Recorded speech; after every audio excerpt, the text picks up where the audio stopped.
สวั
สดีครับอาจารย์ครับผม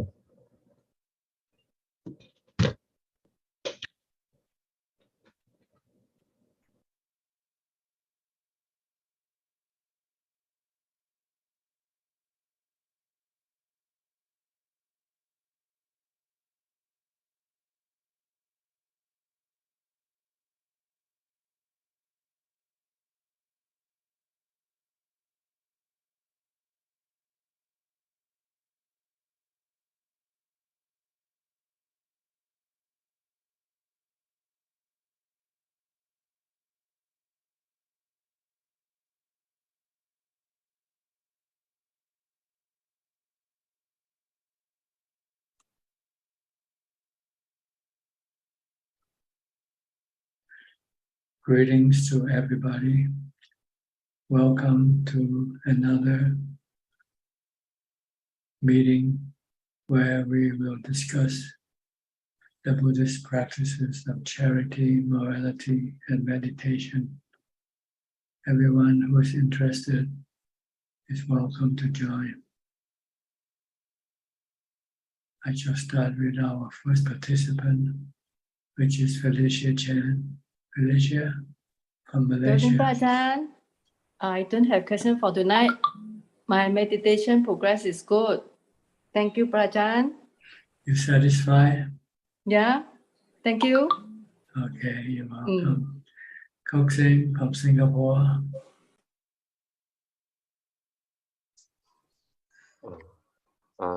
Good evening, Prajan. Tonight I have a question. I'd like to Prajan to check whether my understanding of Samasati is correct. My understanding of Samasati is meaning that I must always be mindful of four things, namely my body movement, my feelings, my mind thinking, and the Buddha's Dhamma. So is this correct, Prajan? No. No. When you start, you just want to be mindful with your body only, or mindful with a mantra. You don't want to go to many objects right now. You want to focus on just one object to stop the mind from running around. Okay. Okay.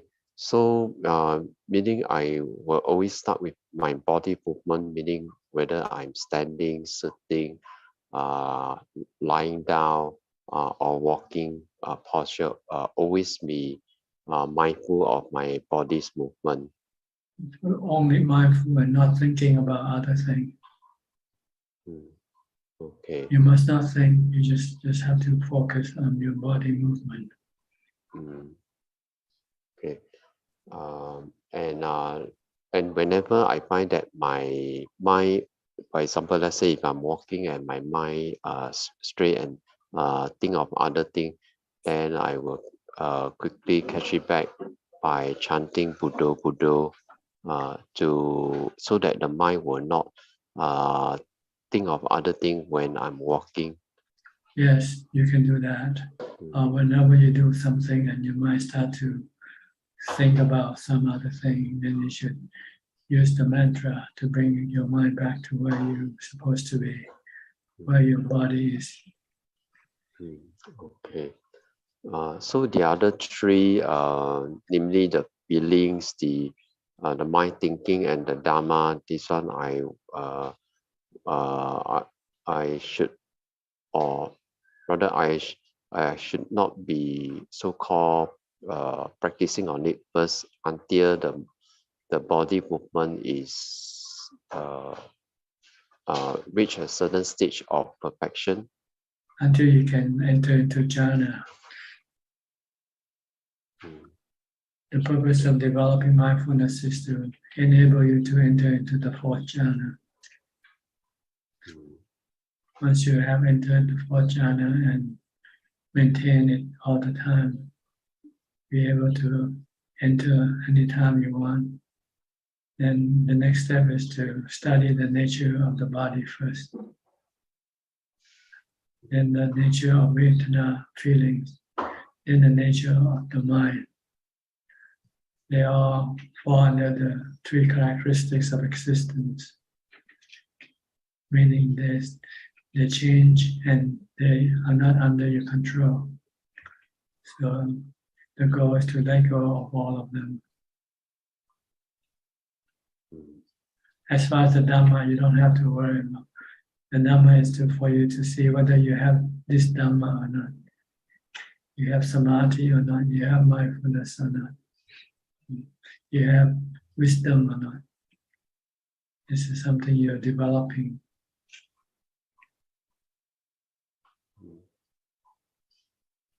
Okay. Okay, yeah. Thank you, Prajan. Next, Nandapat from Ubon Ratchathani. The storm is coming into Ubon. Yes ค่ะท่านอาจารย์นมัสการค่ะท่าน They อาจาร have ย์ tropical storm coming in from the Philippines into Vietnam, and next it will be Thailand in a couple of days. and อุบลราชธานี and next is อุบลราชธานี and อำนาจเจริญค่ะท่านอาจารย์ Right on the target. ค่ะ Tonight I don't have any question ค่ะ Happy to listening in ค่ะ Okay, prepare for the flood. Make sure you get everything up high up above, just in case you get flooded. Thank you ค่ะท่านอาจารย์ Okay. Yope from New York, no storm there. Just passed. One went to Canada, past New York. Yeah, good evening, Ajaan. Any question? My meditation is remain with the same, and only the morning time I can do better. And then when evening and afternoon I could not do better. Maybe I am not enough mindfulness or not. See, in the evening you have accumulated so many thoughts in the daytime, so it makes it very difficult for you to calm your mind. But in the morning, when you sleep, you have eliminated a lot of thoughts when you sleep. So when you get up, you don't have much restlessness, so you can meditate better in the morning after you get up. There's nothing wrong for my body. Something no, it's not right. No, it's just your mind.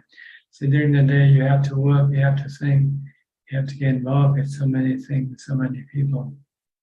And this keeps your mind running around all over the place. So when you try to meditate after you come back home from work, you cannot do it. Because it's still moving around so fast. But after you go to sleep, and this thought will subside. And when you wake up in the morning, you forget about everything that you did the previous day. Okay, yeah. And next question about my my brother's lady, right? Once the young guy, he only 22 years old, and he met the young lady in the like a Laos or Thailand over there. The lady 1 year after that, he go to the Thailand, and he when he arrived in the airport, and the guy kidnapped him and punching him and doing something bad thing. After that, they like sickness. They're coming and he put in in the hospital in front of the things, and after that he passed away, and then about happened is a month already. Yeah. So what happened? So why the young people very easily to listen to the people in the internet? Because they're stupid. They haven't been taught properly, and they should not trust strangers.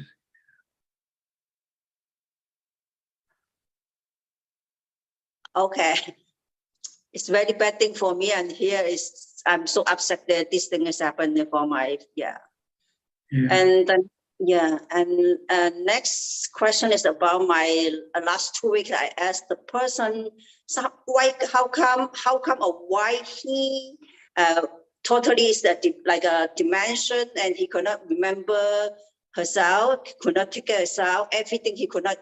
Why it's happened like that? Because she stopped recollecting. She's lazy, and she doesn't want to remember anything.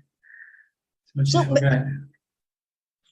No, in our thing, two things. One is our karma bring you to come like that. I don't know whether it's karma or what, but it is what it is. It doesn't matter what is how to deal with it. If you want to deal with it, you have to get your mindfulness back, because with mindfulness you can force your mind to remember.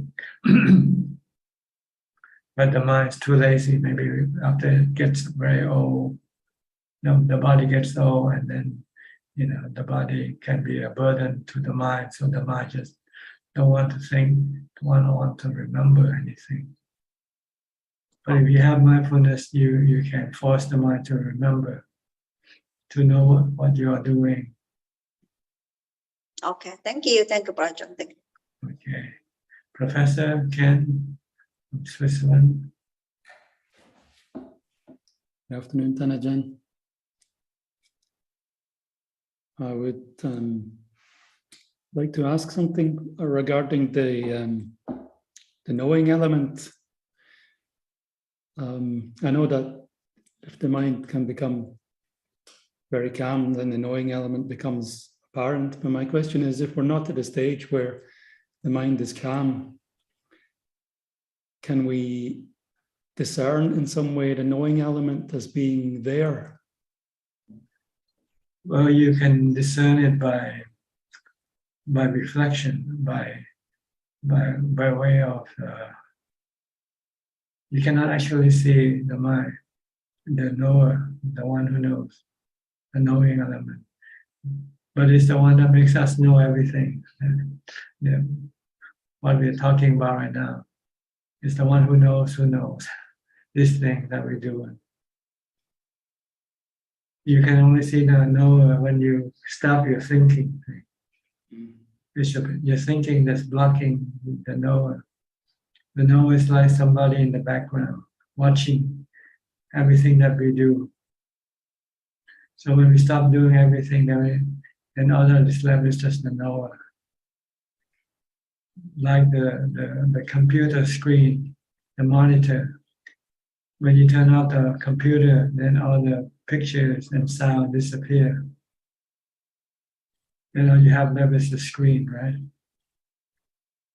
The knower is something like the screen on the monitor. And the thinking and the activities the mind do, like seeing, hearing things, what appearing on the monitor. So you have to turn off the computer to be able to see the monitor itself. Or else you won't see the monitor. You see things happening in the monitor, in front of the monitor. That's why you have to meditate until your mind becomes still. And all you have left is just the knowing element.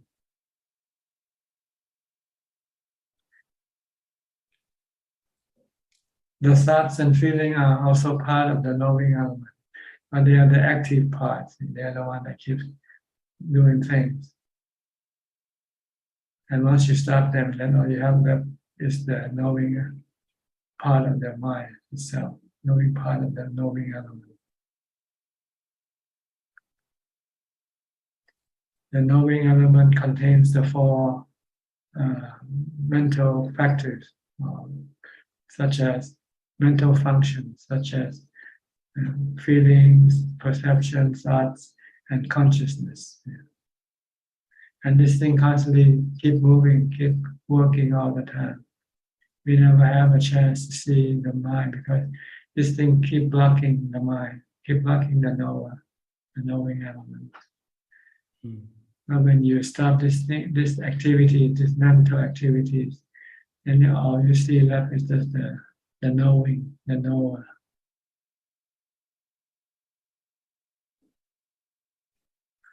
It's not important because the problem is not with the knower. The problem is with the defilement that we have to deal with, get rid of. It's a defilement that causing the trouble, creating dukkha in the mind for the knower to experience. So we just have to learn to know what is the cause of dukkha and how to get rid of this dukkha. That's all we need to do. The knower or the mental functions, they are just faculties. They are used by the defilement to create dukkha. Once you can get rid of the defilements, you can still use the function, the mental function. The Buddha still used the mental function after his enlightenment, but he used it for the purpose of spreading the Dhamma, teaching the Dhamma, not for the purpose of drinking or having all sort of things, doing all sort of things, making money, drinking, going. See, these are the work of the defilement.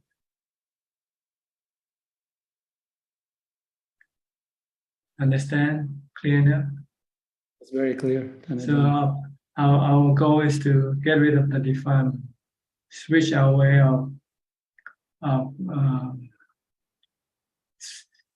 pursuing happiness.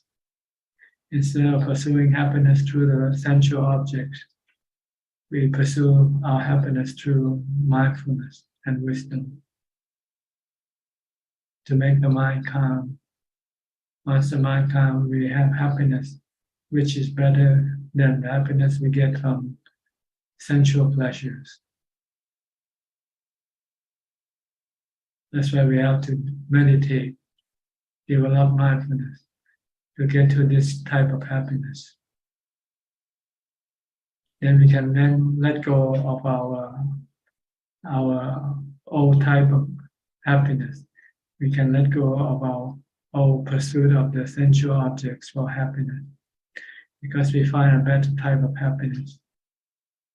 So instead of going out, going on holiday, watching movies, we meditate instead.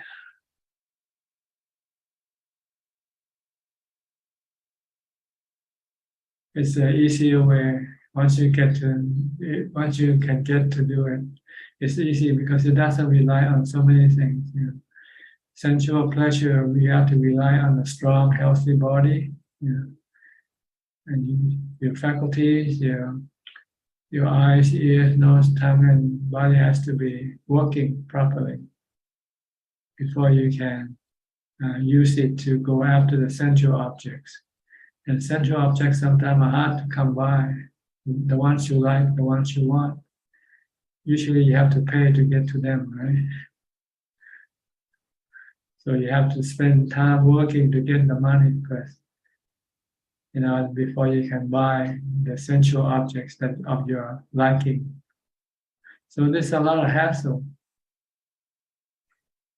But with meditation, all you need to do is just force your mind to stop thinking. Once you can do that, you don't need a strong body, healthy body. Even when you're old, when you're sick, you can still be happy with that inner happiness.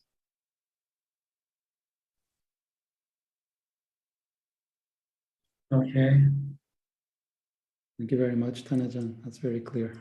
Okay. Next, Meshi Mamiao from Thailand. Good evening, Thanajan. I don't have any question. Okay. Kafai Lim from Malaysia. Good day to you, Thanajan. Me too. I don't have any questions for tonight. Okay. Meshi Willy from Indonesia. Good evening, Thanajan. Today I also don't have any questions. Thank you. Okay. Eugene from Taiwan.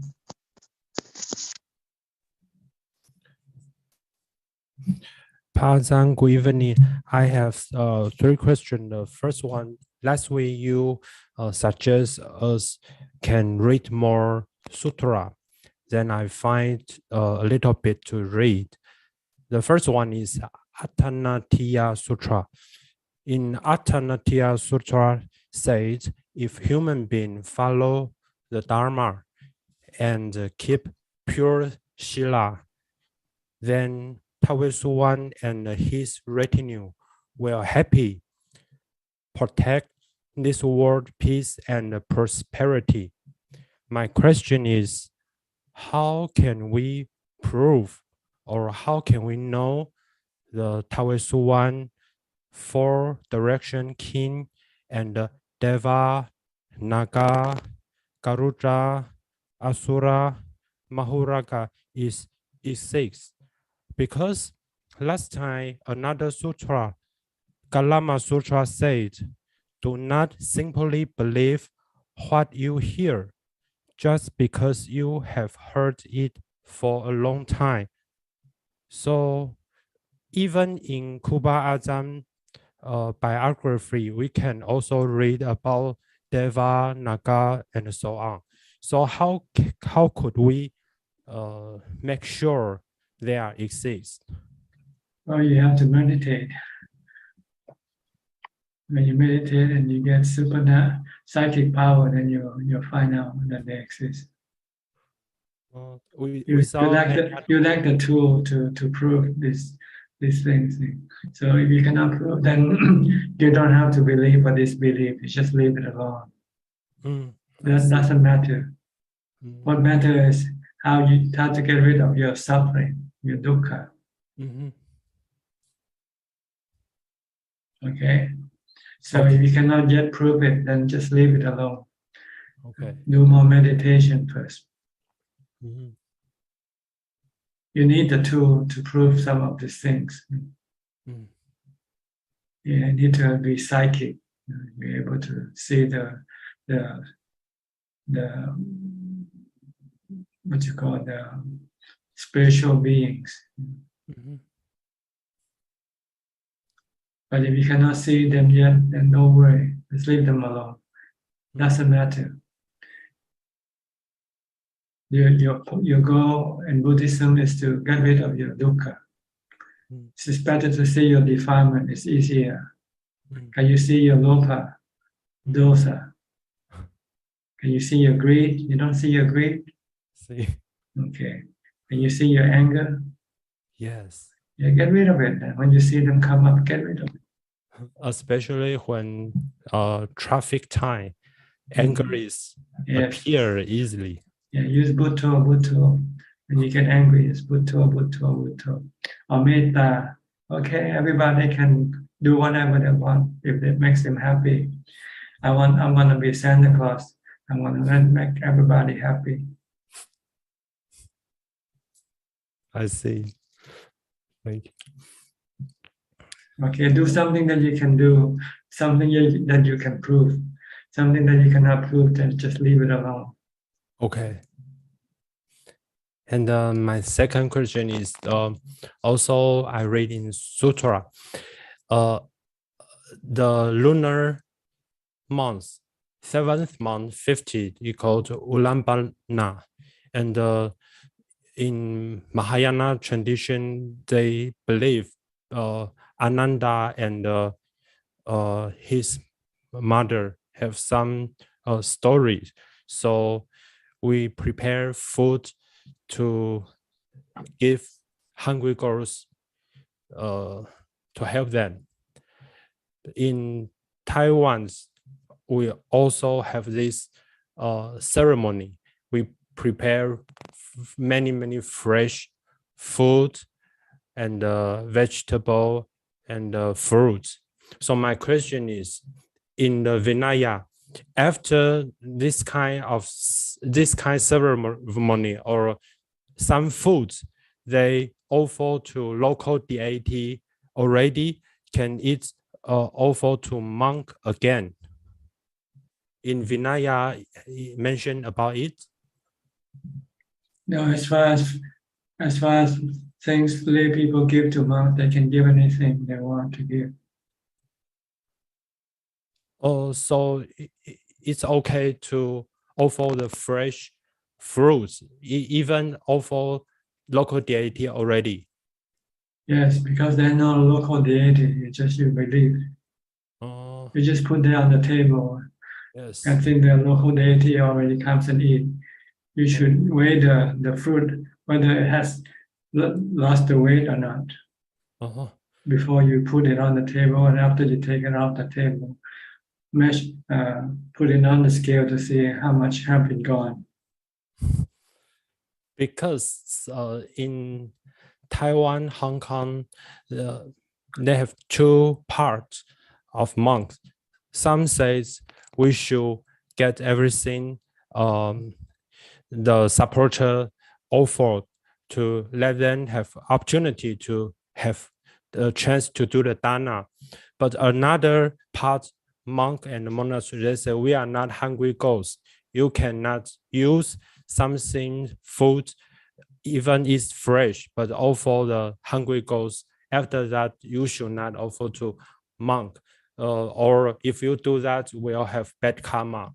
So I just want to understand in the original Vinaya have mentioned about it or not. So as far as I know, no mention anything about what type of food given to monks. Thank you. I understand. Then the third question is you discuss the knower about with professor to discuss the knower. Is it Puru? Yes, Puru and the knower are the one who knows. Have three, right? Puru and the enlighter and the joyer. Is it in English correct? Just the knower. Just the knower. Only a knower. And the enlighter and someone who have joy, joyful. Have any mention about that? It all belong to knower. It all happens in they are like images on the screen. So if I saw the dukkha, anicca, anatta, then knower will appear naturally. No, knower doesn't disappear up here. Knower is always there. Always here, just because my ignorance or mindfulness is not strong enough to find it. Yes. Okay, thank you. All right. Thank you very much. Michelle, Adelaide, Michelle. Good evening, Ajaan. I have no question. How are you doing? Okay. Okay. You still have to go to the hospital? No, not no, in November only to see if they will operate again. Actually, I'm just doing what I have to do, the exercise I have to do, and I'm practicing. Yeah. What you have to do on your part is to stay calm and leave the body alone. Leave the body to the doctor. Or look after it as much as you can, and right, if it's something beyond your control, then you just have to let it be. No need to get upset. Doesn't change anything, right? Getting upset. Nothing. Okay. No dukkha, that's all we have to do, to prevent dukkha. But we cannot prevent the body from getting sick, dying. It's just the nature of the body. We do with the condition we have. That's right. We can protect the mind, but we cannot protect the body. We can protect the mind from suffering, from dukkha, but we cannot protect the body from aging, sickness, and death. Okay? Stay cheerful by meditation. Keep calm and you'll be cheerful and happy, regardless of whatever happens to the body. Okay? Next, Belinda from Singapore. Hello, Ajaan. Go ahead.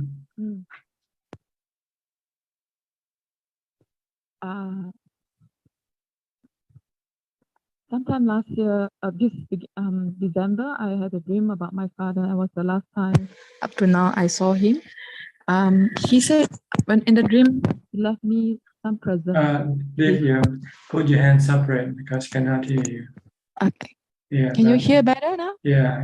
No, don't put your palm together because you're blocking the microphone. Okay. Yeah. So he left me a gift. In the dream, I saw he left me a gift. So then I thought it was because I miss him, but I still gave dana to monk in case he needed.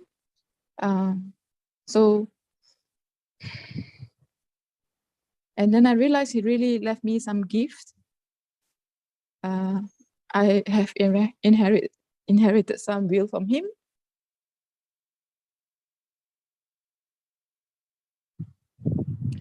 Actually, it's okay if I write to you on this. No, I'm not a fortune teller. Okay. I don't predict dreams or interpret dreams. No. I really inherited will from him. It was a will that he left for me. To my surprise, I have inherited a will from him. So it was like a gift. In your dream? Really, in real. Okay. So what it belongs to you. You can do whatever you want with it.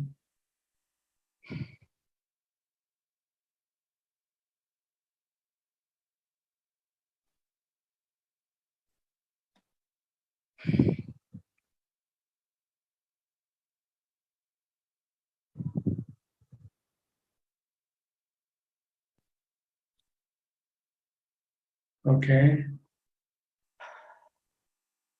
What do you want to ask? But that will has been taken by mom.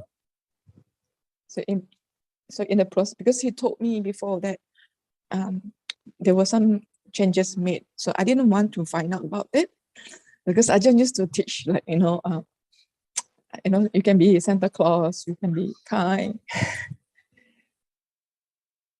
So I'm thinking that it's don't be greedy. Don't be greedy. Just take whatever you're given. So yeah. So if it's there is sense of injustice, like, hey, this is what was given, but then no, there's no justice. If you think of justice, it means you're greedy. Yeah. You use justice to justify your greed. If you're not greedy, then you say this is reality. Look at things as the reality. Don't look at it as justice. When I just say reality is like it is what it is. This reality. That's all. Just accept reality, and then there will be no problem. But your greed doesn't want to accept reality. You think you've been stolen, something of you've been cheated out of something, and you ask for justice. But if you're not greedy for anything, then it doesn't matter what you get. You get what you get. That's it. That's reality. That's because I shouldn't be questioning, because both are my parents, right? Both are, whether it's from father or mother or whatever was. What do you want to question for? Yeah. It will disturb yourself by trying to question them. It's better just to accept whatever you're given.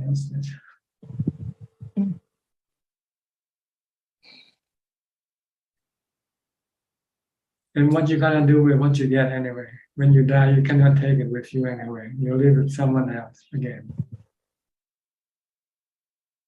If you spend it, then it's all gone. You cannot have your cake and eat it too.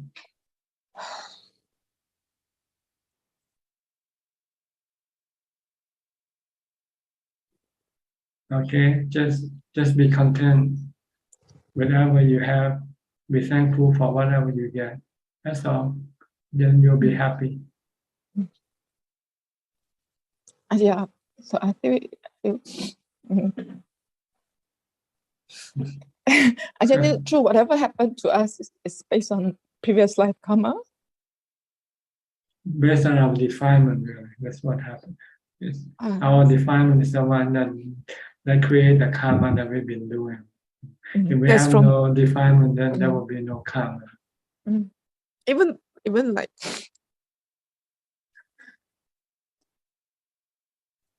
So whatever happened to us, like, it's also based on our previous life karma. Is that so, Ajahn? Previous and also in the present life, whatever you do also, that's what's happening to you. All karma, previous and present. If you go rob a bank, you can go to jail. This is not past karma, it's present karma. When you go to rob a bank. But your past karma might be the one that pushed you to rob the bank, because in the past you might used to rob banks before. So you continue to do what you used to do. So this is what your past karma will influence your present karma. So if I take it as a repay to whoever who wants to take away, so. Okay, any way you want, just to let you, so that you can let go of that. Yeah. I take it as a repay if I have done something in my previous life. Okay, you can consider it as a repayment, or you can consider it as a down payment for the future. Okay. Take it, Ajahn. But just don't get angry. That's all. Don't lose your mind over something, worthless. Things are worthless.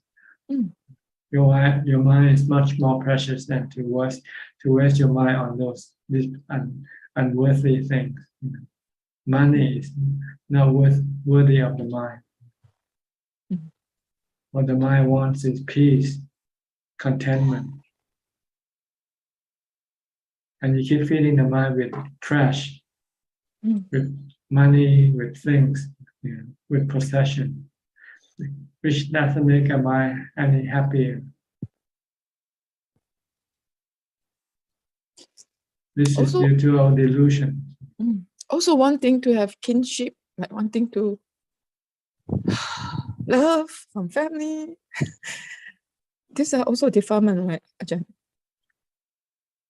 In a certain way, yes, and in a certain way, no. If you know how to love properly, then it's not defilement. If you love with kindness, loving kindness, if you love without expecting anything from the one you love, then this is good love. And if you love someone, you expect them to be be nice to you, be good to you, and this is defilement. Love without expectation. Okay. Expectation is defilement, craving, desire. Like the Buddha loves us, and he doesn't expect anything from us.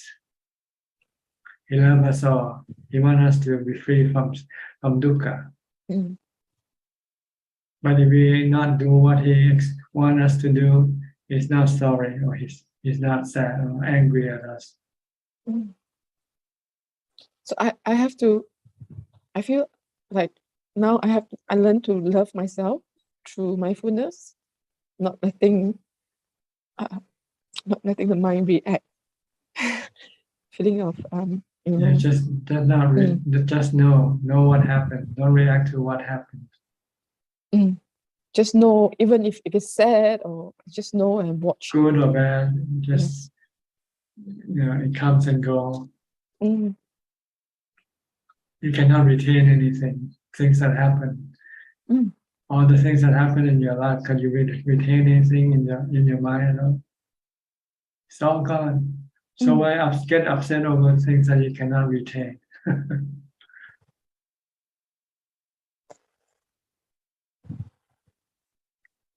Let go. Let things come and go. You're the knower. Just keep knowing. That's all you have to do. As soon as you react, this is defilement. This is self. When you react, it's the self that is reacting. The delusion that is reacting.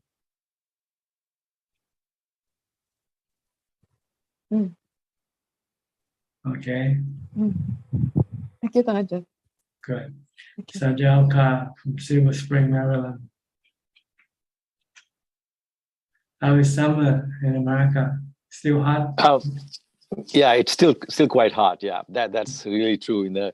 So we don't know whether to put clothes on or take off this thing, but it's kind of the transition time. So it's fall coming, so it does get kind of cool in the nighttime and things like that. And this sometimes is pleasant, sometimes it's not. But as you say, it's all about the weather, right? So so going back to I really don't have a question, but I'll ask it anyway. The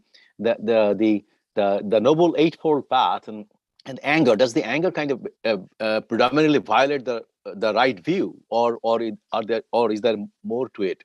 I mean, it's just a question. Anger is a result of wrong view. The view that you think you can control and get what you want. So when you cannot get what you want, then you get angry. The right view is everything is like the weather. You cannot control. You cannot expect anything. You never get angry at the weather, right? Do you? Okay. So don't get angry at anything. Everything is like the weather. Anatta. Sabbe Dhamma Anatta. Everything is anatta. Not under your control. Let them be. Take them as they come. When it's hot, you take it. When it's cold, you take it. Take it in. And make the best of it. That's all. What can you do? You cannot refuse. Like I said, it's not an a la carte meal. It's a buffet. Life is a buffet, not an a la carte. A 10-course meal, Chinese 10-course meal.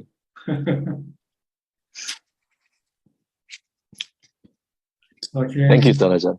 Thank you. You're welcome. Sri and Jack from Canada, Vancouver. Hello, Ajahn. Ajahn, how do you know about Chinese 10-course meal? When I was young, I lived with my grandmother, and occasionally we go to weddings. And they will serve 10-course meal in wedding on special occasion. It's same in Thailand that you have like this, like Thailand also. Yeah, the Chinese restaurant that serve 10-course meal.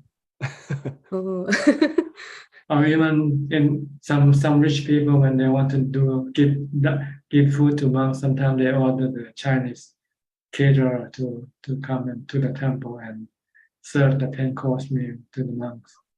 Oh. These are for city monks, not forest monks. Forest monks don't eat 10-course meal. Forest monks eat one bowl meal, single bowl meal. Oh, okay. But in city temple, there are lots of people who want to make lots of merit, and they think giving the best food to monks will give them a lot of merit. And sometimes they order Chinese food caterer to bring a 10-course meal to serve the monks in the temple. Oh. Oh, I never heard. Oh.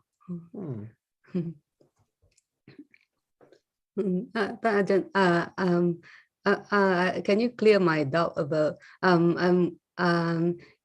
when we passed away, we go to the spiritual world. You describe it as a dream world, and like I'm wondering, like if for the Deva, like if they're in the dream world, how come some Deva can still go and listen to the Dhamma? Like some are inclined to Dhamma, but if you're in the dream world, how can you go listen? They dream that they went to the Dhammatalk. There's no body, but it's just their imagination or actual things when they can communicate with other beings, with other spiritual beings. But they are in a virtual world. They are not in the physical world like us. We have bodies to associate with, but with the mind, it's like when you go to sleep, you dreams of good dreams or bad dreams. But you can also engage with other spiritual beings. Oh. So it's not entirely it's not entirely dreams. There are also some engagement. Even sometimes when we sleep, we might engage with some spiritual beings, and we might thought it was a dream to us, but actually it was actually engagement with some real spiritual being. Right, yeah. So, it's still not entire. Oh, so like let's say they want to listen to the Dhamma, they can still connect to the teacher. Like if they know, if they've been told by fellows spiritual, then there's going to be Dhamma talk by this Ajaan or by this teacher at this time, then they can wait just like you, and you're waiting for the Zoom meeting to appear. Yeah. I read on the sutta like that, like so many spiritual being waiting for the Buddha. So I thought, how if they're in the dream world, how they can still come, and then I guess dream world in the sense like when we sleep, but they're not just dream, they're just also real engagement with with each other, with other spiritual beings.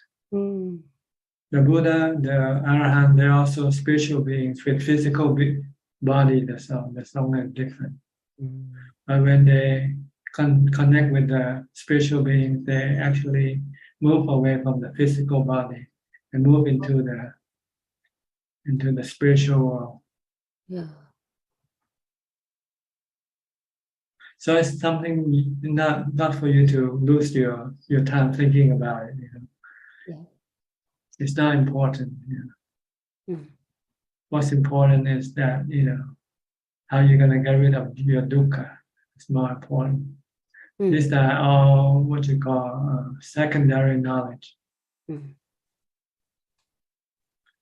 principal knowledge is the Four Noble Truths. That's what you should be concerned with.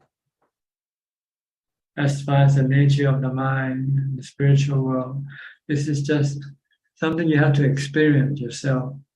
But just really thinking about it just can be confusing and waste a lot of time. Right.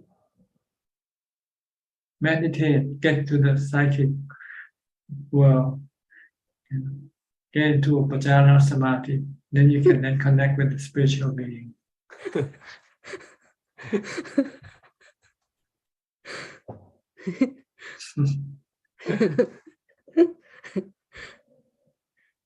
You can keep asking for the rest of your life. Yeah. You hear something, then you hear something else, and you wonder what happened. What does this mean? Never ending, and your question keep popping up all the time. Yeah, true. So it's just to know generally, just enough to know what that we have physical world and we have spiritual world. Sometimes they can connect with people with psychic power. They can connect with the spiritual world, spiritual beings. Or sometimes the spiritual being can connect with us when we go to sleep. Maybe your father, your mother might want to visit you, pay you a visit in your dreams.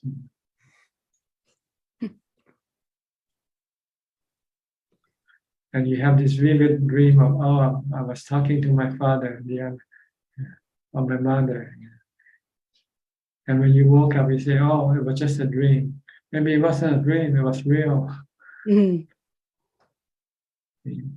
But it's not physical, it's virtual, it's spiritual. Okay, that's all you need to know. Really. Not important. What's important? The Four Noble Truths, Noble Eightfold Path, three characteristics of existence, samadhi, mindfulness. That's all you need to know. How to develop these things. Yes. Okay. Any question? No question today. Thank you. I better listen. Thank you. Go and practice. Go to Gary from Singapore. Good evening, Ajaan. No questions from me. Okay. Alfredo from Brazil, Rebecca.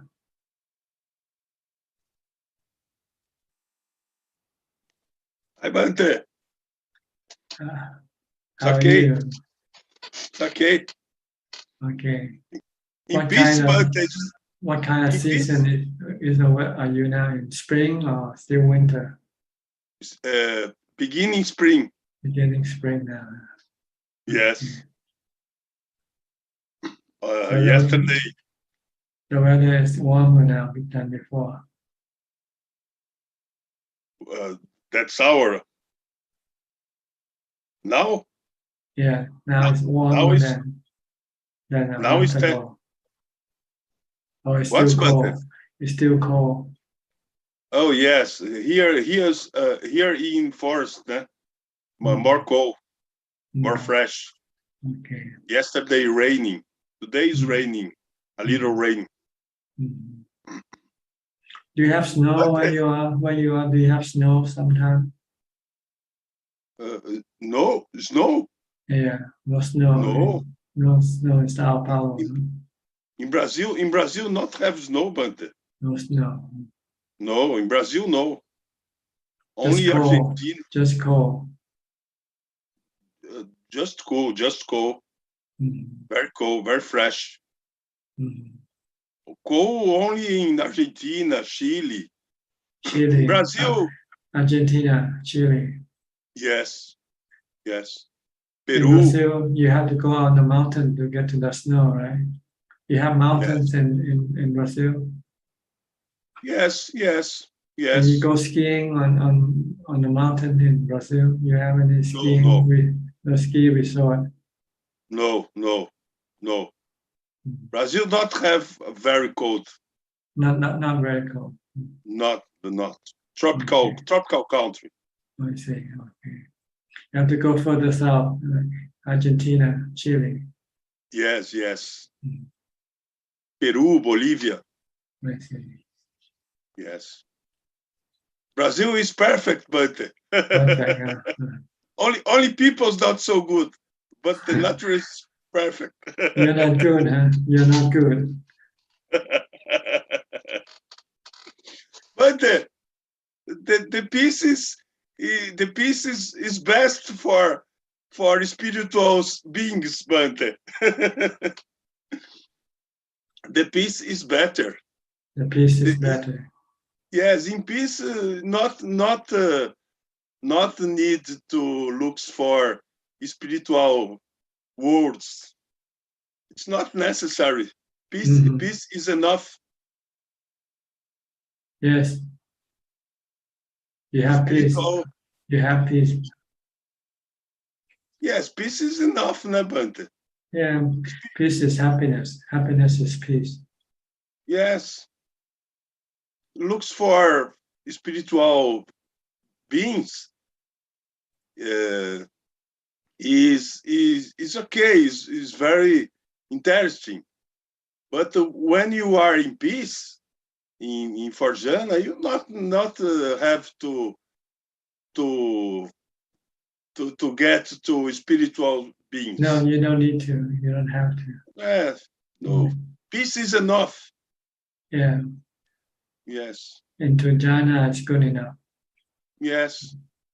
Only any speculations, né? Any Dhammavicharas. Discover what anatta is, what dukkha is. Dukkha not appear, né? But you have discovered your causes.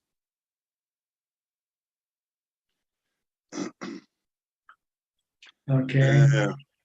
Stay peaceful, stay happy. That's all you need to do. Yes. Thanks. Okay. My problem is dana, Bante. I help other. Yes, I help other peoples, and after the peoples looks for me together another time for help us. It's not so good, né, Bante, because you help other people, and sometimes you have other to people looks for other times. You have to wants refuse. again. He wants again and again. You have to stop. Then you have to refuse. Say, enough. Yes, stop to help. Stop dana, because it's very, very bad. People's looks for money, looks for other people. Yeah. You can tell them, this is the last time I do it for you. No more. Yes. So they know that they cannot come to you the next time. Yes. But you give them warning first. This is the last time I'll give you some money, but no more. Yes. Then if they come and say, I already told you, I cannot help you anymore. Yes. Sometimes you have to have upekkha also. When you do metta, you need to have upekkha to make a balance. Yes. But the Buddhist peoples is difficult to say no, né, Bante? Buddhists have a lot of generosity. Buddhist people have a lot of generosity. Yeah, they do, but they also don't have a lot of money. Yes, sometimes they run out of money, and what can you do? Yes. Okay. Thanks, Bante. All right. Good. Comnet from Japan. Good evening, Prajan. How are you doing? Fine. I have no question for today. It's 12 o'clock. It's midnight. Almost, yes. Almost. Okay. Sadhu ka. Well, Philip then. Philip from Malaysia. Good evening, Tanajan. I don't have any questions tonight. Glad to be listening in. Thank you. How about Lillian from Bangkok? Good evening, Ajaan. I don't have any questions, but I have one comment that I was reading this Ajaan Lee's biography, one of Ajaan Man's student. So actually, he was mentioning that he became a monk because he was in a marriage and I think he had a lot of conflicts with his wife. And he straight away realized that he should be a monk because of that. And I think just very simple things in life that made him realize that he should become a monk and to get out of the lay life. then I'm just thinking that for us, or for me at least, the things keep happening again and again in lay life, but we still don't get enlightened. And the same things just keep happening every day, and it's just very simple and mundane things, like maybe arguing with our families or expecting too much, but just reminds me that I'm still a very long way to being enlightened. I'm just amazed at how that's because you still need to have a married life, so you have to ignore all the dukkha that you have to endure. See? Because for you the alternative is worse than having to endure the dukkha that you have from your family. To endure the dukkha of being alone is worse than enduring the dukkha with the family. Yep, cannot see the light yet as well. Yeah. Because he was mentioning that he didn't focus when he was after he took the arms and he couldn't focus and he was walking and he just fell down, and that also made him realize that he's not mindful enough. Yes. And just very, very small things. Yeah, it's just a matter of how you look at things, from which perspective. If you look from the Dhamma perspective, then it's different from when you look from the defilement perspective. Yeah, very different. But it's a good lesson for me, I think, to it's a long way, but it's still achievable maybe in the next few lives. Well, it's good to hear stories like this so that you can make comparison and then make improvement from there. Then you have to improve your perspective, your perception of things. Yes. If you want to be able to get closer to enlightenment, you have to perceive everything as dukkha. If you can see everything that you have is dukkha, then you don't want to have them. Yep. But if you still perceive them as happiness, then it's hard for you to let go. Yep. See, there are two sides of the same coin, really. Everything that you have. There's happiness and there's also the dukkha side, but you don't see the dukkha side. You only see the happiness side. Yep. But if you can train your mind to look the other side, then the more you want to get rid of what you have. Because nothing is without any dukkha. With everything, with every happiness, there is dukkha on the other side. Yep. Because everything is not permanent, everything is temporary. And when it changes or disappears, then dukkha will appear right away. Yep. So you have to think in this way, think of things not being reliable, not dependable all the time. Everything will fall apart, breaks down, regardless of what they are. They will fall apart, they will break down.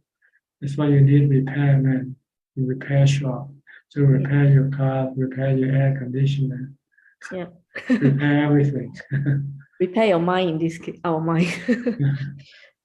Yeah. Yep. So this is what you have to do. Your body needs repair. The hospital is a repair shop for your body, right? Yep. So try to look at impermanence. Then you will see dukkha arising from impermanence. Okay, I will. Okay. Tomorrow, I think the school will give lunch to the students. Oh yes, yes. Per your instruction. Yes, my husband and my daughter's birthday. Wishing them birthday, happy birthday. Okay, thank you, Ajaan. Yep. Okay. Okay, thank you. Nothing else, then? Yep. All right. Okay, thank you. Kwan Liman from Indonesia, from Malaysia. Kwan Liman. Ajaan, I don't have any question today. Thank you. Okay, Ricardo from Uruguay.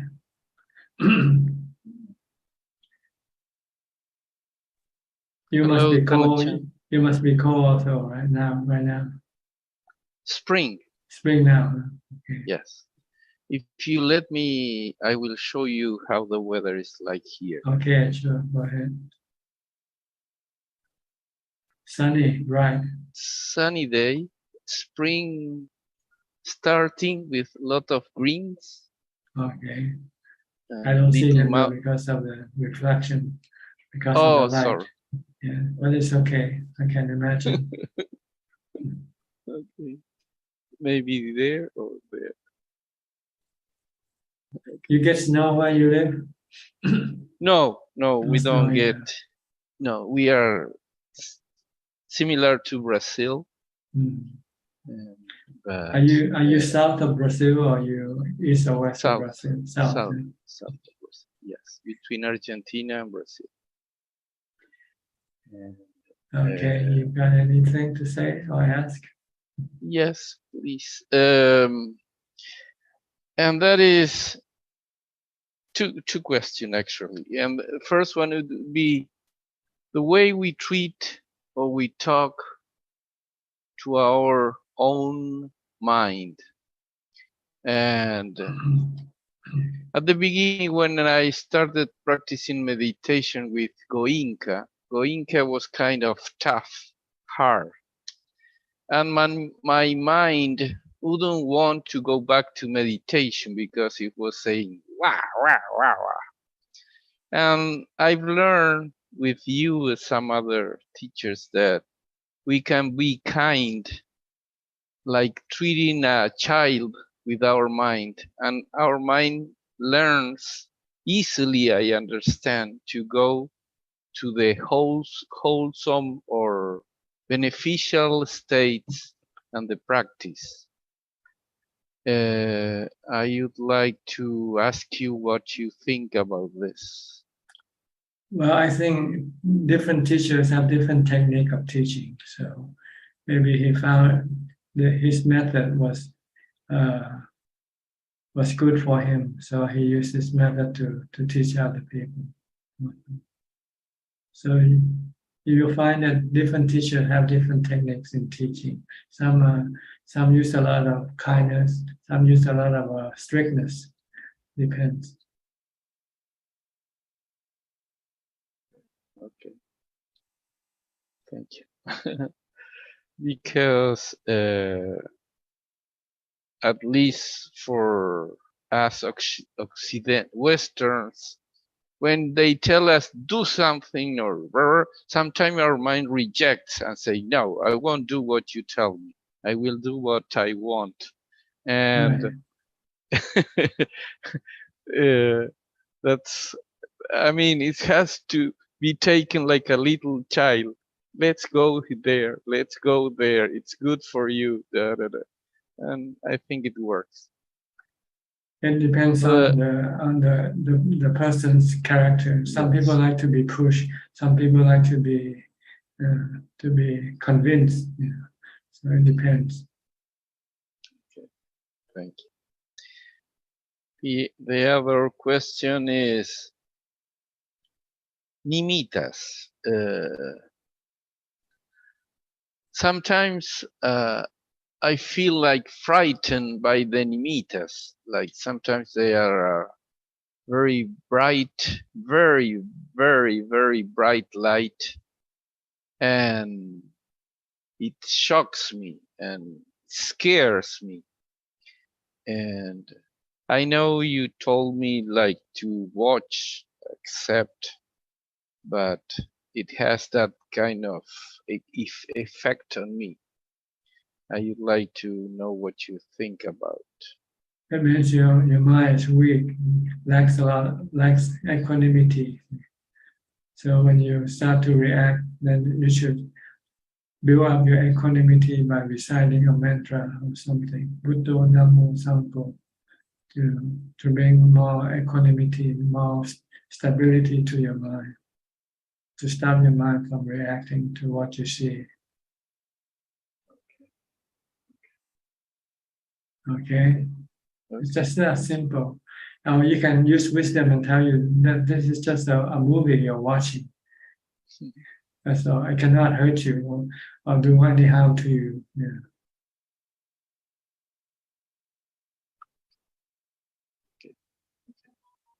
That's all. They come and go. Just like movie on the screen. You're just an audience. You're just watching the movie. They cannot hurt you. Nothing can hurt the mind except the mind's own delusion. Not knowing that it's just a movie. Illusion. Everything is an illusion, not real.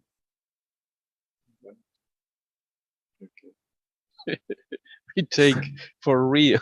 Yeah, you take it for real. So you have to wake up your mind with mindfulness. Wake up, wake up. You're immersed in a dream. You're immersed in an illusion. It's not real. This is because people don't have strong enough mindfulness to stop their mind from reacting to things. That's what happens when people have PTSD, right? They experience some horrible experience, and this keep recurring in their mind, in their dream, and they cannot convince themselves that it's just a dream, just a movie. They took it for so real. Make them nervous, make them on edge. Practice mindfulness, and then your mind will become more stable. Okay. Thank you, Ajahn. Okay, let me move to the next screen. Where else? Get Yen So. Yeah, next. From Penang. Ajahn. Good evening. No question tonight. I'm listening, Ajahn. Okay. Alvin Lee from Malaysia. Good evening, Ajahn. Ajahn, I've got two questions. One is earlier where... Can you speak a bit louder? Yeah, I've got two questions, Ajahn. One is regarding what Lilian commented. I mean, I read that Ajahn Lee,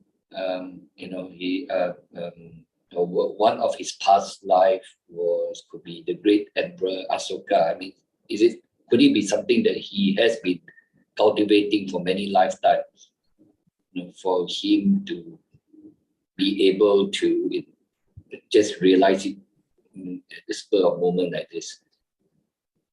You mean this psychic power, this ability to recollect past life? No, by it's like realizing that so much problem in the marriage, and straight away what Lilian said, he went and became a monk. Well, it's just a matter of perception, I guess. Yeah, some people are more keen in their perception than others. So you can see the same thing and have different perception. I mean, this could be something that he has been carrying on with his previous life, right? I mean, his practice. It could be, right? Yes, everything that happens in the present came from the past. You are what you are because of what you mold yourself to be today in your past life. Every action will mold you to become what you are today.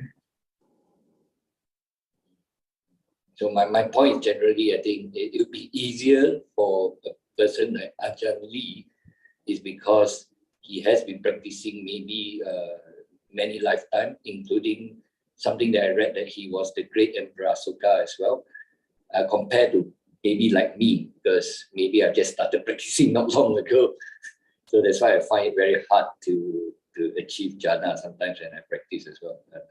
I mean, very rarely, very rare. It's like when you move to a new town and you continue on your study. If you are in secondary school, you go back to secondary school. If you're in college, you go to college, right? Correct. Same thing like that. What you have attained to or achieved in your past life continue to the present life. Your ability continue to the present life. Okay, thanks. And question number 2, Tanajan, is regarding, I think Lonta Mahabua did mention about some people practice vipassana, practicing vipassana, which led to samadhi. Can you comment on that, Tanajan? Or sometimes when you cannot use mindfulness to calm your mind, then you can use wisdom instead. Like you try to meditate, watching your breath, and your mind keeps thinking about money problem. Then you have to use wisdom to investigate the nature of money, to see that it's anicca, something you cannot. It can change. You can make money, and you can also lose money. It's anatta. You cannot sometimes control them. So once you see your money problem is due to your desire to control your money problem, then it keeps you worried, keeps you unhappy, keeps you nervous or restless. But once you accept that money sometimes is something you cannot control, you just have to accept it for what it is. Once you can accept your money problem, well, this is the way it is, then your mind can calm down. Let go of your money problem, and then you can come back and concentrate on your breathing or your mantra. But this type of wisdom would be more of theoretical wisdom, right? No, if you can solve your mental problem, it's real. You can calm your mind, and it's real. Okay. Understood. When you see, well, money comes and goes, sometimes it comes, sometimes it goes. Sometimes you have them, sometimes you don't have them. Sometimes you don't have enough of them. So what can you do? You can lose sleep over it, and you still cannot solve the problem. But if you accept this is the problem that you have to learn to live with, then you can go to sleep. Yeah. Okay. So, but less people will be able to do this, right? I mean, It depends on your ability to use wisdom. Some people are not clever enough to think like this. They just keep wanting to solve the problem, wanting to, But sometimes you just have to accept that sometimes the problem cannot be solved. You just have to accept it as part of your life, because you already tried to solve it, and once since you cannot solve it, so why keep trying and losing sleep over it? So when you accept, okay, this is a problem I have to learn to live with, and your mind calms down, and then you can come back and meditate. It can be anything, not just money. Your body, your sickness, for instance. You get sick and you want to get well, and you keep worrying about, it's gonna get worse or not. Am I gonna get well? So you have no mind to concentrate on your meditation. So you have somehow to use wisdom to pull your mind away from this problem by seeing that this problem in the body or sickness is anicca, anatta. It's causing you dukkha because you want to control, to make it the way you want it to be, but sometimes it doesn't happen that way.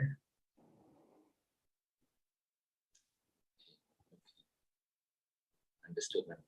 So when you accept, okay, I got stomachache, I have to live with it for now, it's anicca, sooner or later it's gonna disappear. But now it's not disappearing, then I just have to accept it for what it is. Then your mind can calm down and forget about your stomachache, and then you can focus on your meditation. Okay? This is wisdom develops samadhi. Wisdom develops. Thanks, Use the 3 characteristics of existence to solve your problem. by accepting that sometimes problems cannot be solved. So just leave it alone. Then problem will disappear by itself once you have nothing to do with it.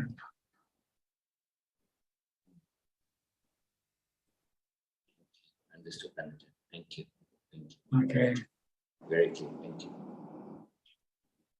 Who is next?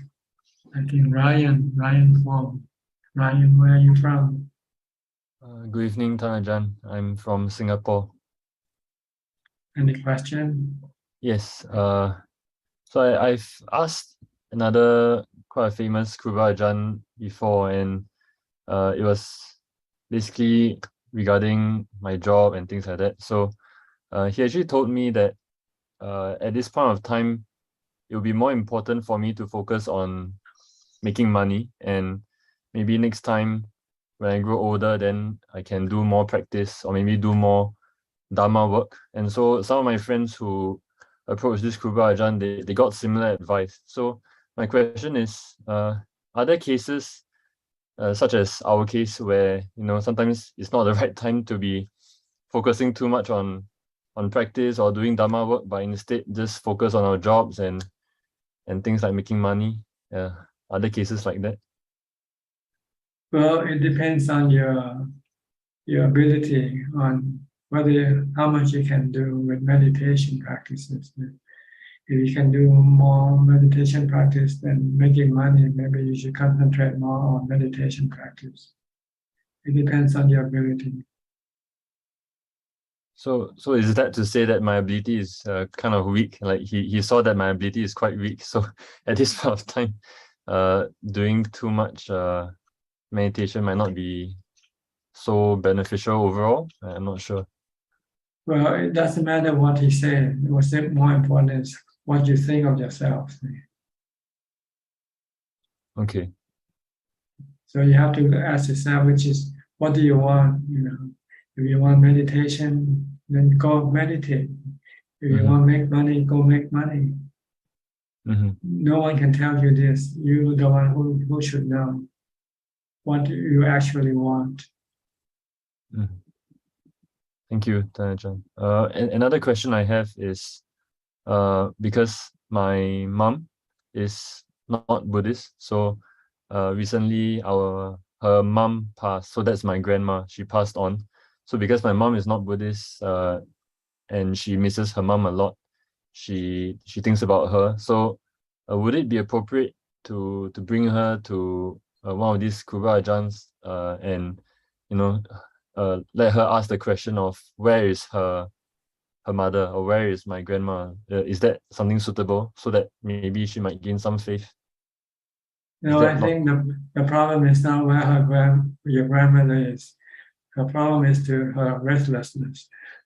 So it's better for her to calm down and forget about where her grandmother, her mother is. You know, she's already gone. So she should learn to accept reality. She's gone, and she'll probably never meet her again, see her again. Okay. And forget about it, you know, and move on. Don't linger on the past. The past is already gone. You need mindfulness to do this. You have to stop thinking about the past. Okay. By reciting, you can teach her to chant. Every time she thinks of her mother, every time she misses her mother, say, why don't you do some chanting instead? And then eventually she can forget about her mother. But then again, she can say, well, if I forget her, it means I don't love her anymore. So that's not the case. You want to forget because by keep thinking about her make you unhappy. So you want to stop thinking about her so that your unhappiness can disappear. Not because you don't love her. You still love her, but by thinking about her can only hurt yourself. But people don't understand these things. They think that they have to hurt themselves in order to show how much they love. So if this is the case, then you just have to leave her alone.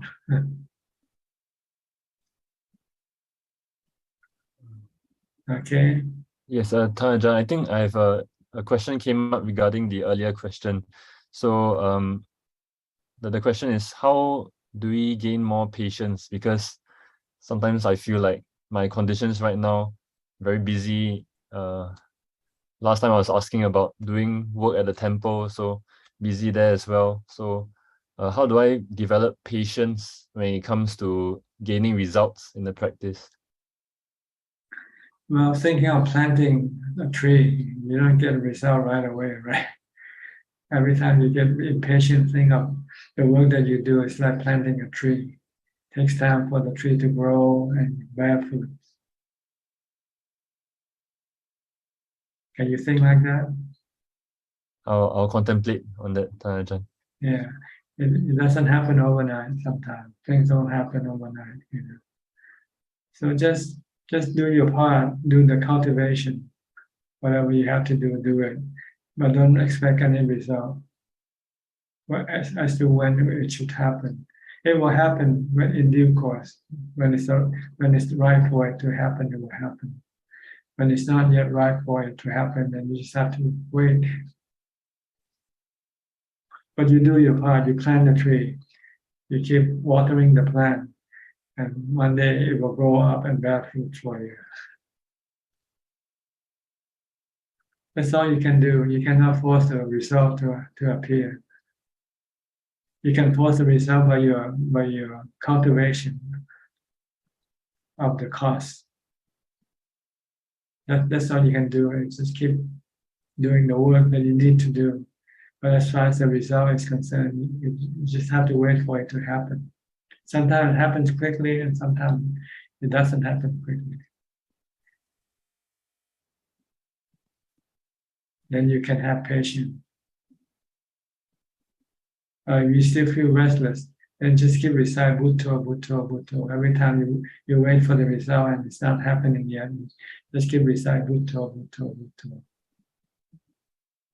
Until you forget about the result that you want to have.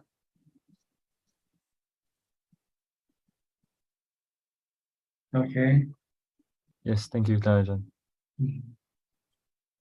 I have a student who told me that she suffered impatient by the fact that Rome isn't built in one day. She said, Rome wasn't built in one day. It takes many years for the Roman Empire to grow up, to be a Roman Empire. So things take time to happen. It doesn't just like a switch in which you can switch on the light with the switch. Takes time. Be patient. Okay. Next, Bruce Lee from Indonesia. Good evening, Ajahn. I don't have any question. Thank you, Ajahn. Okay. Prangwalai from Thailand. นมัสการค่ะพระอาจารย์ the topic to asking to พระอาจารย์ about between อุเบกขา and วิภาวะตัณหา like previous question about the missing somebody, like I missing my daughter who stay in the Chiang Rai. This is called no mindfulness. You like the mindfulness to stop thinking like that, because thinking like that is just not useful for you, not beneficial for you. It only causes you suffering. If I like just like missing her but not worry, not tukha, it means that I still have ubekha but no have mindfulness, right? What do you want to miss her for? Just like when you miss him and you want her, wanting her is defilement, craving for her. Right. Okay, just like try to meditation again. Just use mindfulness. She's there, I'm here. So I don't know what happened to her, and she doesn't know what happens to me. So we just have to accept this truth. That's all. Right. Until you see her again. All right. Okay. That's the good question and answer. ขอบคุณค่ะ Charles from Bangkok and Hong Kong. Where you are? Hong Kong now or Bangkok? Ajaan, sorry, Ajaan, I'm in Bangkok. Yeah. Bangkok. Returned to Bangkok about weeks ago. I was here last week. Ajaan, I have a question, a few questions about walking meditation. Walking meditation, at least there are two ways. One is focus on the sensation of a footstep. Another is focused on the breathing.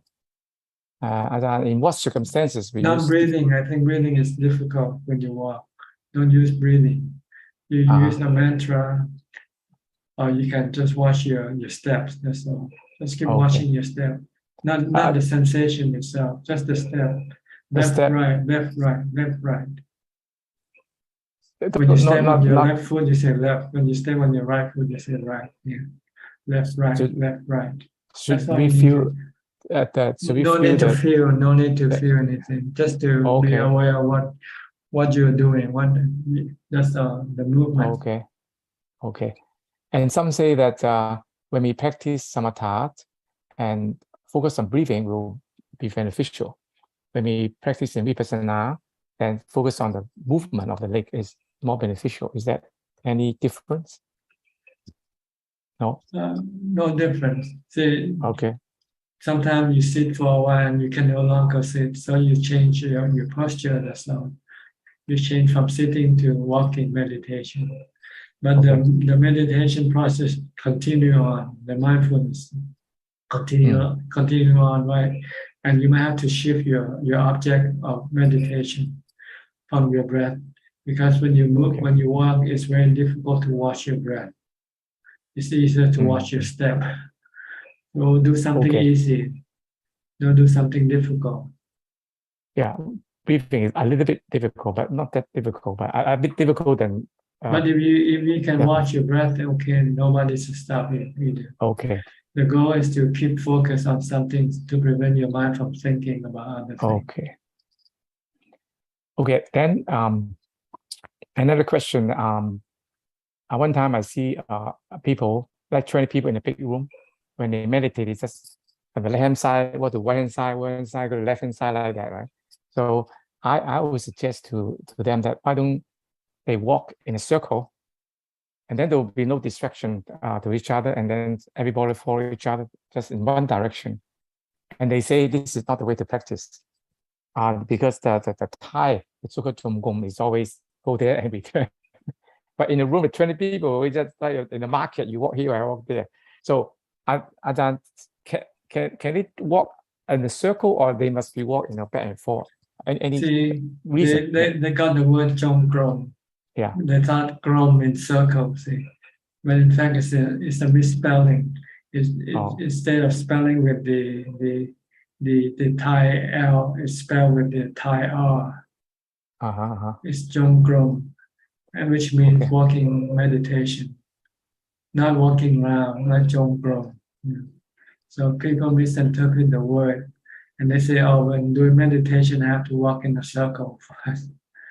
But in a big room, there are 20 people, right? It's more easy to work in a circle to reduce the distraction to each other. Right? Yes, if that's the case, that's just a matter of logistics, but not about meditation or anything like that. It's not really must be go a strict line and then return a strict line like that, right?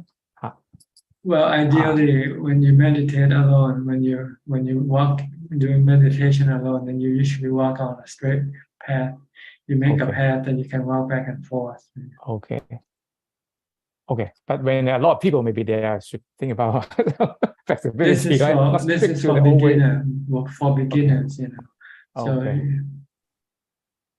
no particular reason must be go strict forward and come back like that. But but some circumstances they can be very flexible, I think. Ajaan, when we practice mindfulness, some also remind us that during the mindfulness practice, we should also practice about the three characteristics at the same time. No, that's contemplation. When you practice mindfulness, you don't want to think, you want to stop thinking. But that's contemplation and mindfulness should not work together, right? No, separate, different level. First you stop thinking. Once you can stop thinking, then you can control your thought. Then you can direct your thought to think of the three characteristics. And Normally the mind is under the influence of the defilement, and the defilement never wants you to think of the three characteristics. Okay. So somebody may link the mindfulness with the three characteristics. Some people link with the non-judgmental.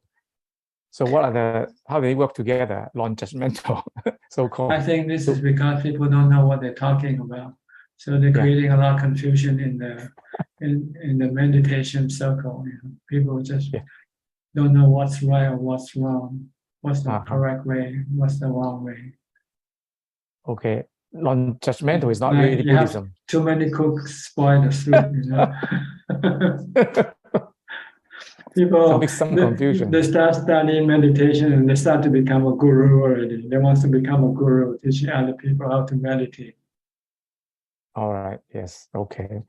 Then I have a friend of mine told me that when he practiced walking meditation, his mind is empty. He's totally not thinking anything. So I wonder, then is there any practice, meditation and walking meditation practice have empty mind? Is it? It's empty your mind so that when you meditate, when you sit down meditate, you can get into jhana. First, you have to empty your mind of your thoughts before you can enter into jhana. Can a walking situation can turn to absorption? Is it possible? It is a preliminary part of absorption. Preliminary. But not itself. You have to start walking and sit down, and then focus on your breath. Okay, sit down first. So I think meditation is usually we have mindfulness of our what we are, our movement, right? So emptiness, I don't know what you're talking about. You use mindfulness to stop your mind from thinking, to empty your mind. And then when your mind becomes empty, then you can enter into jhana and become still. Oh, that's more advanced. I don't think he can do that. But okay. Well, I have a few more short questions. Number one, a meditator really have practice in a very calm situation, very calm mind. Does it relate to the sleeping, making noise? Usually a person with meditation with a very deep and calm level, when he's sleeping, right, maybe more quiet. Is it related or not related? A person who meditates and when he sleeps, in one way are they related? Somebody say when you're good in meditation and very calm, when you sleep, we probably will not make too much noise. The nose and snoring. You mean don't snore or anything like that? Yeah, snoring will be less opportunity. I don't know whether it's true or not. Well, when you sleep and if your mind becomes calm, then you don't have mental activities. So maybe you don't then force the mental activity on the body, like snoring. But maybe it's just a matter of habit. Some people just sleep and snore regardless of. But this question, it doesn't really matter, you know. Yes, actually they do the same tradition. They mention they observe the monk sleeping when they make noise. Right? That's probably this is lazy, not practice good enough. But I'm not sure this is true or not. Right? But this is a story. It's probably true, you know, because if you meditate, your mind becomes calm, so your body becomes calm because of your mind being calm. So when you go to sleep, then probably there's not much physical movement going on with people who have a calm mind for meditation. Yes. Even dreams, less dreams than people who have no meditation from calm. And I always go to meditation center when my neighbor making noise, right? I cannot make a judgment that this guy must be lazy, not practice good enough. I cannot make that judgment, just curiosity. I cannot say, this is an indicator you are not practicing good enough. No, I just ask, just curiosity only. And another question is now these days people take a lot of picture and keep a lot of picture and then send picture. I just thinking about, is it any danger to cultivate kind of attachment or clinging to the past, something like that. Is it a good way to do? Yes, this is attachment to your the images that you see. You see something and you want to keep it as a keepsake or something. But sometimes you don't even look at them once you took them, right? Because you keep taking new pictures all the time. And on the old picture, you never have time to go and look at them anyway. So should we say that if we do it excessively, this is not good for practice, right? Just for practice is not to have any at all, not to collect any picture at all. Yeah. They're useless for meditation. They're useless. Yeah. To control it, don't keep too much. They become a burden. You have to keep finding a place to store them, to keep them. Okay. Not good for the practitioner. And when if you lose them, then you feel bad. You feel sad. Okay. Good, Ajahn. Okay, thank you, Ajahn. That's my question. Okay, you're welcome. Thank you. Thank you. Christine Goe from Penang. Good evening, Ajahn. Thank you so much. Just now I heard Ajahn say you can continue asking for the rest another 20 years. There's one question keep asking about Deva or anything. So it reminds me saying that, oh, I have to practice now. Don't waste time anymore. Yes, good. Yeah, it's really wasting time for the past 20 years. You got wisdom now. I should practice more. Actually, Ajahn, I have one question. Eightfold Path. So for right concentration, is it samatha? Then we have to enter so-called jhana. That's right. About jhana, is it something like one-pointedness? Yes, concentration. Concentrate until all your thoughts stop. Or then you have left just the knower. Okay, I will work hard for this. I don't want to waste time anymore. Okay. Thank you, Ajahn. You're welcome. Next, be Ravin from Bangkok, Thailand. Good evening, Ajahn. I have two questions today. The first one is regarding the fourth precept. I read in some of the prayer books where they translate to Thai, and some of them say that the fourth precept is not to lie, not to slander, rude speech, idle chatter. But from my understanding is that that's only if we are taking the 8 precepts. So maybe could Ajahn clarify on the ones that are not lying, the slander, rude speech, and idle chatter, do they constitute breaking the fourth precept or not? I think the precepts only prevent you from not telling the truth, not telling lies. That's all. As far as idle chatter or foul language, this is in the Noble Eightfold Path of Samma Vaja, right speech. So it's not considered to be part of the 5 or the 8 precepts. The precept only deal with lying, that's all. But if you want to practice the Noble Eightfold Path, then you have to keep the Samma Vaja. No lying, no idle chatter, no foul language, and no incite language, inciting people to get hating each other, incite hate language or division.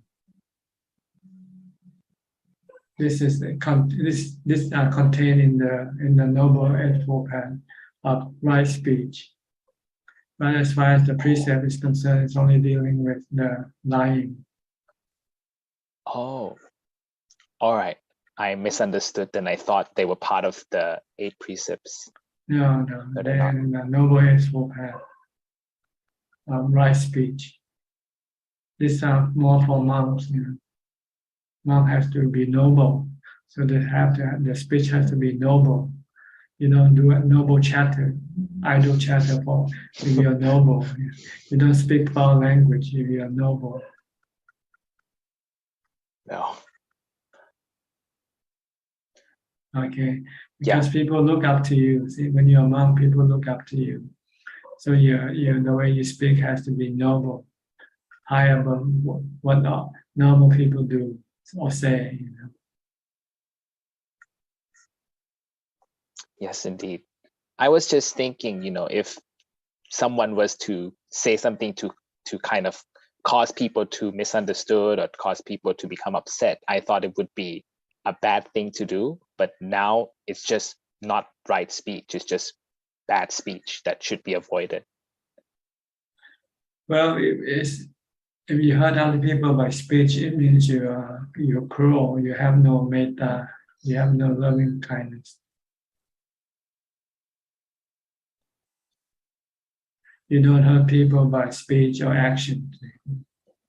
If you have loving kindness, then your speech and your action must not hurt other people. All right, so it linked back to the Noble Eightfold Path. It links back to the Brahma Vihara or Metta.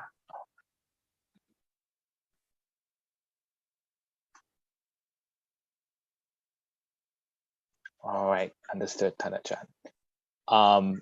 My second question is regarding, I think it was an earlier discussion tonight where you mentioned about the spiritual realm and human realms are impermanent. So my understanding is that the three realms of existence that are impermanent are the human realm, the spiritual realm, and the Brahma realm. Is that correct? Well, the Brahma realm is also a spiritual realm. It's only the human that has the physical. No, but the human lives in the sensual realm of existence. Yeah. Not in the sensual realm of existence. Not only human, the devas also lives in the sensual realm of existence, as well as all the ghosts and also the animals, because they still have sensual craving, sensual pleasure craving. So they are categorized to be living in the sensual sphere of existence. While the Brahma, they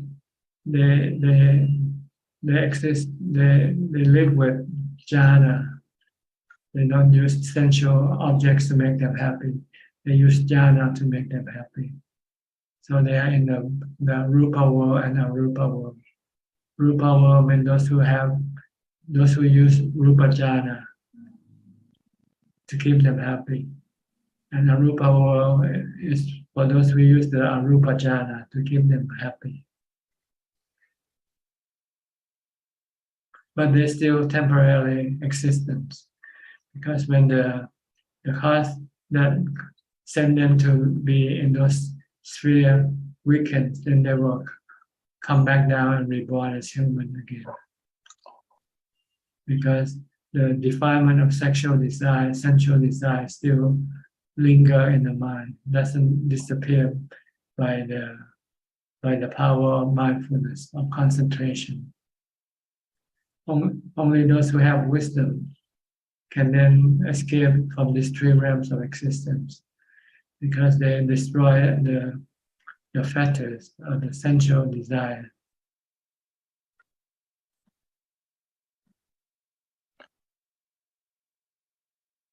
All right, so the Brahma realm is more refined than the sensual realm, but it's still impermanent. Yes, it's impermanent, because like when you have mindfulness, you enter into jhana. When your mindfulness weakens, then your defilement of Vishya mind come out to go to the sensual realms. So the exception would only be like an anagami, right? Because they will be born there and then they will become enlightened from there.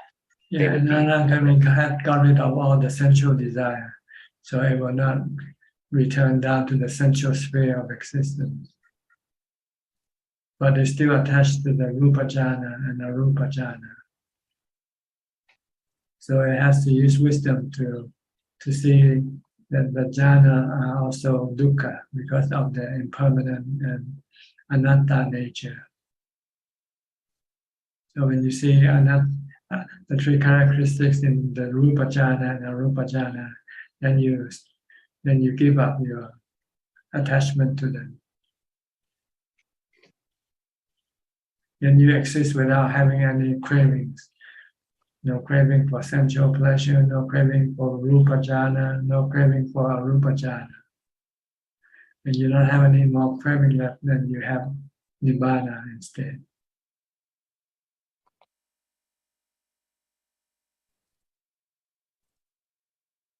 Okay. Yes. So jhanas, that Thanajan you mentioned about the fourth jhana, about attaining that, that's just a tool to get us to get rid of our attachment to the body. Yeah, it's a step so that first you have to use this to give up your sensual cravings by replacing it with the jhana to keep you happy. But once you have got rid of your sensual pleasure, you become attached to the jhana. And by being attached can cause you dukkha when the jhana weakens or disappears. So if you don't want to have any dukkha, then you have to give up your attachment to the jhana. Then you don't rely on anything to make you happy. You rely on having no craving as your source of happiness. The real source of happiness is to have no cravings at all. Mm-hmm. No craving for sensual pleasure, no craving for rupa jhana, no craving for arupa jhana. Then you have emptiness. And emptiness is not anicca dukkha anatta. When there's nothing, how can you say it's anicca dukkha anatta, right? Yes. It's only when there's something that you can say it's anicca dukkha anatta. But when there's nothing, then you cannot say it's anicca dukkha anatta. Yes, indeed. But some people think nibbana is anatta. It's not anatta. It's not atta. It's nothing. It's emptiness. Nibbanang paramang sunyam, supreme emptiness. How can it be anicca dukkha anatta? How can it be anatta?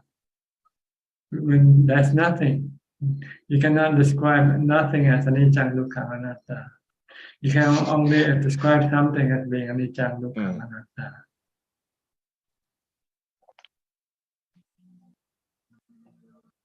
Okay. Yes, that's very clear. Thank you, Thanajan. Okay, I have to move on quickly. I only got 10 minutes and have three more people left. Okay, Sulan, you're next. Oh, hello, Ajaan. Yeah, nice to see you again. Anything to say or ask? Yeah, I think I had some questions in my mind. Then Speak louder. Yeah, hello, Ajaan. Can you hear me? Yes, better now. Okay. I just recently I saw that the news about the elderlies, like they die in their own flats, like in their own house, and like people only find out 2 days later. So like I just found it a bit disturbing.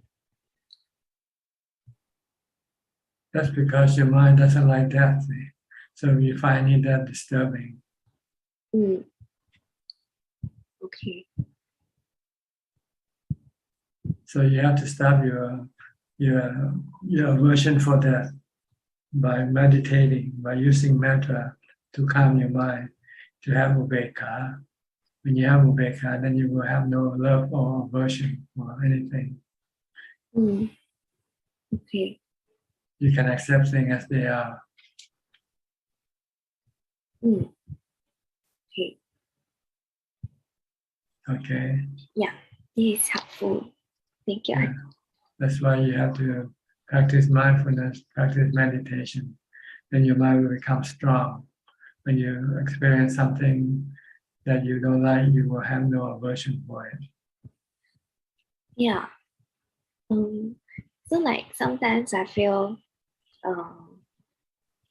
like the knower, sometimes when I feel like we are like living in reality, then the knower is aware. But then not other times like the knower is not there like that. So because there's no mindfulness there. oh, okay. So during that time, the knower is Then use mantra to bring it back. Buddha, Buddha, Buddha. Keep reciting Buddha, Buddha. Then the knower will come back. And just merely know of what's happening. Okay. Okay. Yeah. Thank you. Okay. Evie from Indonesia. Evie. Ya, Namo Buddhaya, Ajahn.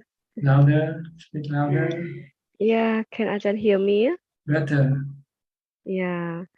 Ajahn, yesterday I seriously to watching the Anapanasati. So I see there is so much pressure disappear. Finally, it's like a cloud that is blown away and the sun appears in the sense that I can finally see the breath more clearly. Then where is all the pressure is just go away. It's like being cheated by the pressure earlier. The pressure just seems to prevent us from paying attention to the breath properly. At this moment, I don't have any desire, don't have any feeling. There is no sadness or joy or anything here. It seems that in our lives, there are many cloud cover, so we cannot see the sun. All right, Ajahn, that's correct. When you have mindfulness, strong mindfulness, this is how the way the mind appears, empty. And so this is they mean we have been cheated so long. Cheated from all day. You just realize the Buddha's delusion has been controlling your mind for forever. So we are so stupid, cheating all day, all moment, until I realize, hey, behind the cloud there is a sun. But why I cannot see the sun? There's so many clouds. So we cannot see. Delusion clouds your mind. See? So when you use mindfulness, you blow the delusion away temporarily, not permanently. When you stop mindfulness, then the delusion comes back again. The clouds come back again. But need more effort, Ajahn. Need more energy to do that, no, Ajahn. Yeah, keep trying. Then eventually it will become automatic. Need when so much energy. When you're starting, you have to keep pushing yourself to be mindful. But eventually it will become habitual, then it will become automatic. Being mindful will become automatic. And the other question of this is, so many Ajahn said to do meditation we must do with right relax. But I do this not with relax, Ajahn. This is correct or not?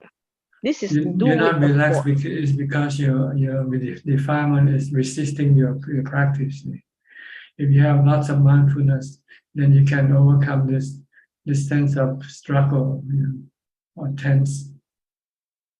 It's your lack of mindfulness that's causing you to feel tense, feel tension. But if you have strong mindfulness, then the resistance of the defilement will weaken, and then you don't feel any stress during meditation. So keep developing mindfulness. So I posing with more energy, that is the right effort. Yeah, right effort in in maintaining mindfulness. Yeah, Ajahn. Okay. Okay. I understand now. Okay, Ajahn. Okay. Thank you. Okay. Last but not least, Somchai.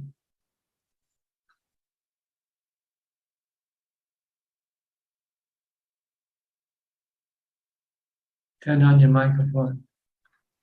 Okay. Good evening, สวัสดีครับท่านอาจารย์ it's everything mindfulness and relaxing or putto and all kind of I just listen. I Good. can like a Tuesday and Wednesday like this, and I can like a calm down and relax and Okay. for me, it's kind of pretty good get into the basics on this. And like upset, get mad. I can concentrate with little bit get mad. So I can think a little bit better now. Now I can tell. And yes. You have more mindfulness now. Yes, but so keep practicing mindfulness. Okay. Yes. Okay. We're running out of time, so I have to. All right. So, okay. And so thank you, and Boy, and Dr. Nook, and everybody else, and get involved. Okay. We'll go to Facebook now for more questions. Is there any question from Facebook? Yes, there are 8 questions from Facebook,ท่านอาจารย์. Okay. The first question from Jitta. Dearท่านอาจารย์, bowing to you. As for anatta, does it mean that nothing is under your control, or no such thing called self, or has both meanings? Thank you. Yeah, they all have this meaning. They are like wind, or the rain. There's no self controlling the wind or the rain. It's nature. Anatta is nature. No self in nature. And Jitta said that, Dear Thanachan, thank you so much for leading us in meditating together a while, watching breath during last Sunday online session. Even though it's only around 2 minutes, but that's really a beautiful moment. Do you think that we can have this kind of virtual meditating together session with Thanachan in the future? I know Thanachan is very busy, maybe a 30 minutes online session once a week. Thank you. Thank you for your recommendation, but I don't know if I can take it up or not. And 5 questions from Poleng soon. The mind is now confusing. Try to learn more and more, and I fail on reaching the samadhi. What should I do now? You should stop learning and meditate instead. Stop thinking. The more you think, the more confused you will become. So you should stop thinking now and first calm your mind before you can think properly. And second question from Poleng soon is, can intellectual knowledge help in practicing meditation? If just the right intellectual knowledge, it can help you guide you to meditation. Like being able to understand what mindfulness is. This is intellectual knowledge. Once you know that, then you use this knowledge to guide your mindfulness, to develop your mindfulness. And the third question is, can Ajahn explain about the truth? The truth is what you see, hear. This is all truth. Things that are happening right now, it's all truth. But it's just temporary truth. It's not a permanent truth. And so it happens and it disappears. It's gone. And next questions. Before sitting for samadhi, do we have to contemplate on metta? It's up to you. If you're angry, then you use metta to stop your anger. But if you're not angry, then you don't need to use metta. You can go straight with Bhutto or watching your breath. The next question is how to watch inside the 32 parts of the body. By studying, you can look at the anatomy book studied by doctors, medical students, first to see what they look like. Once you see and know what they look like, then the next thing is to remember them in your mind. So that every time you see somebody, you can see all the 32 parts of the body. Next question from the Multiversal Unity. Dear Prajaan, there are so many people suffering. How the Arahant bear with handling or teaching them? Thank you very much. Oh, they don't bear. They just do what they can. That's all. They know how much they can do and how much they cannot do. So they only do what they can. And the last question from Tek Ting Loon. At what age is suitable for me to renounce my life? I'm 21 years old, but my parents want me to wait until they pass away before I make my decision. May I get your advice on this, Pante? You have to find out for yourself when it's the right time for you. Yeah. No one will know when it's the right time for you to ordain. You yourself will know when. So you ask yourself, when am I ready to ordain? Just keep asking yourself. If you're not ordained yet, it means you're not ready yet. If you're ordained, then it means you're ready to ordain. Okay. I think that's about it for tonight. That's all the time we have. So I'd like to thank you for your participation. I hope this meeting has benefited you somewhat and help you advance in your practice. In the meantime, please stay safe, stay mindful, and keep on practicing. And if all goes well, I'll see you all again at the same time next week. Thank you and goodbye. สาธุเจ้าค่ะ สาธุท่านอาจารย์ Thank you. Thank you. Thank you. Thank you, everyone. Thank you, everyone. Good night, Thank you, everyone. Thank you. Bye. Good night. Thank you. Bye. Good night.